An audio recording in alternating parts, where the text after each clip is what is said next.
তো মানে আজকে ব্যাপারটা যেটা হয়েছে রামদি মানে যেটার জন্য একটু রাগারাগি করছে, সোনপাপড়ি নিয়ে এসেছি কন্টেনারে।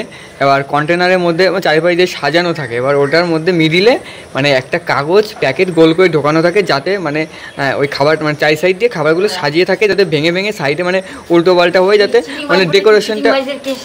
সালা দিচ্ছিস নাকি? এটা কি এটা ঢোকানো থাকে? তুমি কন্টেনারটা নিয়ে আসো, আমি ওই যেগুলো কোনদিন যদি না খেতাম ঘুমেতেও খেয়েছি বুঝলি, ওরকম চিটিংবাজি ওরকম সম্পর্কেই খাইনি আমি। কৃষ্ণনগর ছোটবেলায় খেয়েছি, তাও ফ্রেশ খেয়েছি। তুমি কি বলছো, মানে আমি কি ইচ্ছা করে নিয়ে এসেছি এরকম কাগজ ভরে? সেটা তুই জানিস, আর যেখানে এনেছিস ওই চিটিংবাজিরা জানে, আমি কি করে জানবো? দেখেছো মানে কিরকম হচ্ছে ব্যাপারটা। কোনো বাহানা চলবে না, ওই বাহানাটা তোর মতো যায়, তাকে বোঝাবি। যদি আমি না খেতাম তাহলে আমাকে বোঝালে আমি জানতাম যে হ্যাঁ কথাটা ঠিক বলছিস। কি রামদি কিন্তু রেগে যাচ্ছে, বারবার বলছে কোনো বেকার কথা বললে রাগ হবে, ওটা তো বাজে কথা এগুলো বলছিস।